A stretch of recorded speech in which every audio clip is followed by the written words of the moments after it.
Le Seigneur soit avec vous. Et avec votre esprit. Évangile de Jésus-Christ selon saint Luc. Gloire à toi, Seigneur.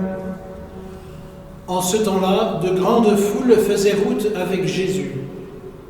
Il se retourna et leur dit : Si quelqu'un vient à moi sans me préférer à son père, sa mère, sa femme, ses enfants, ses frères et sœurs, et même à sa propre vie, il ne peut pas être mon disciple.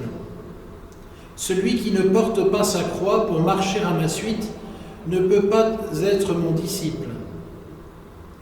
Quel est celui d'entre vous qui, voulant bâtir une tour, ne commence par s'asseoir pour calculer la dépense et voir s'il a de quoi aller jusqu'au bout ?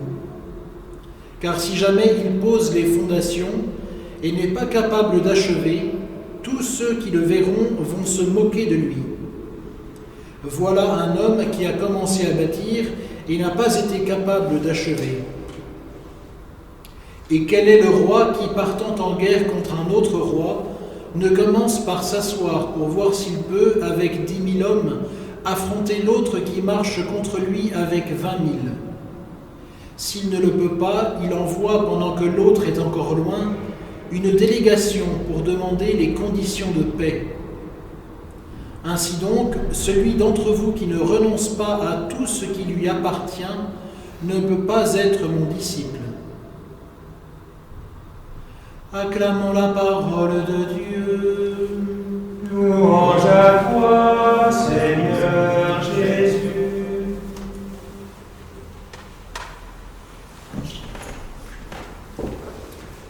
Frères et sœurs, Jésus insiste dans l'Évangile sur un mot, sur une attitude, une vocation aussi, un appel à être disciple.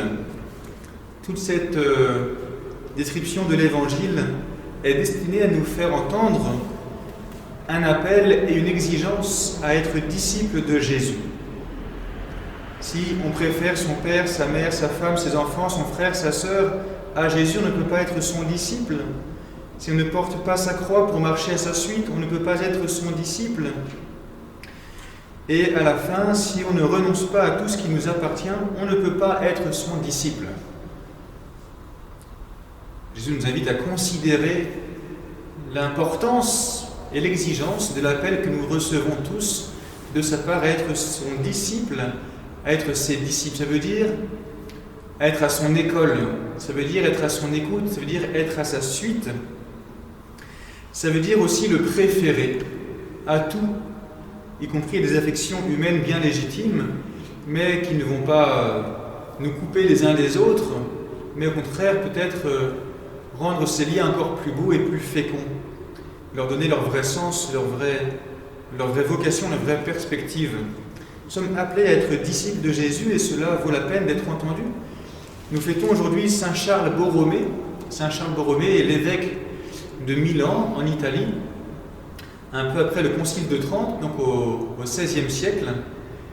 Et cet évêque a bien eu à cœur d'être le pasteur de ce diocèse de Milan, et puis d'y mettre en œuvre les réformes que le Concile de Trente avait réclamées, notamment pour les prêtres, mais aussi pour le peuple chrétien tout entier. Et il a fait cette œuvre non pas en son propre nom, mais au nom du Christ. Il s'est fait disciple du Christ dans sa vocation propre de pasteur du diocèse de Milan.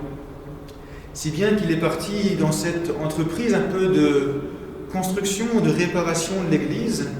Il est parti aussi dans certains combats, certaines difficultés, certains obstacles aussi à surmonter.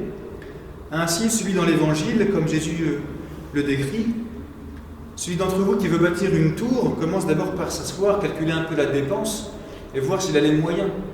Celui qui part au combat, eh bien, il commence par voir ce qu'il a comme force dans son armée et calculer la force de l'ennemi et voir s'il peut le battre avec éventuellement moins d'hommes. Et il se rend compte que s'il ne peut pas, il va demander la paix.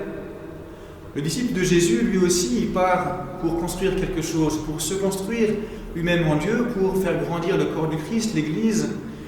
Il a une œuvre à accomplir, le disciple de Jésus. Il a une mission, chacun de nous a une mission aussi. Mais chacun de nous, devant cette mission, se dit, mais est-ce que je peux la mener à bien ? Quels moyens est-ce que j'ai pour la mener à bien? Il me faut de l'aide, il me faut des moyens, il me faut un tas de choses. Est-ce que je peux le faire? Et on se rend compte que non, on ne peut pas le faire. Et on se rend compte qu'en fait, être disciple de Jésus, c'est pas renoncer à faire tout ça. C'est dire oui, je peux le faire à condition que ce soit Jésus qui travaille en moi, l'Esprit Saint, que je fasse l'œuvre de Dieu avec Dieu, et non pas ma propre œuvre, mon propre projet. Si c'est mon propre projet, il vaut mieux baisser les bras tout de suite et dire c'est pas la peine de commencer, autant négocier la paix. Mais si c'est l'œuvre de Dieu, alors quelles que soient mes forces, peut-être que c'est là où je suis faible, que justement Dieu va montrer sa puissance et tout ce qu'il pourra faire à travers les petits moyens que nous mettons à sa disposition. Mais mettre nos petits moyens à sa disposition, c'est ça être disciple de Jésus. C'est se dire, faire des grandes choses, j'en ai envie, mais je ne le peux pas.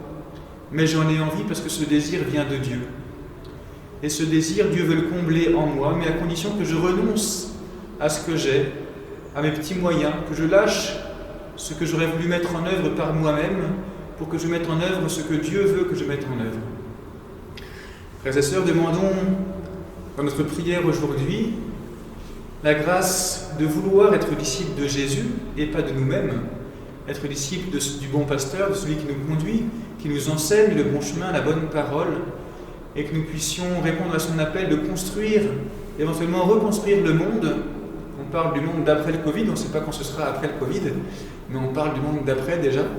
Ça ne pourra pas être un monde où les hommes tout seuls vont s'en sortir, trouver la bonne solution. Nous, chrétiens, devons apporter la solution de Dieu qui sera mise en œuvre par ses disciples. Ça vaut pour le Covid et pour un tas de choses de la vie ordinaire. Demandons à Dieu cette grâce d'être vraiment ses disciples, d'écouter sa parole, de nous mettre à sa disposition, de renoncer à ce qui nous appartient, de lui offrir pour nous équiper de l'amour de Dieu, de la force de Dieu, de l'Esprit Saint. Amen.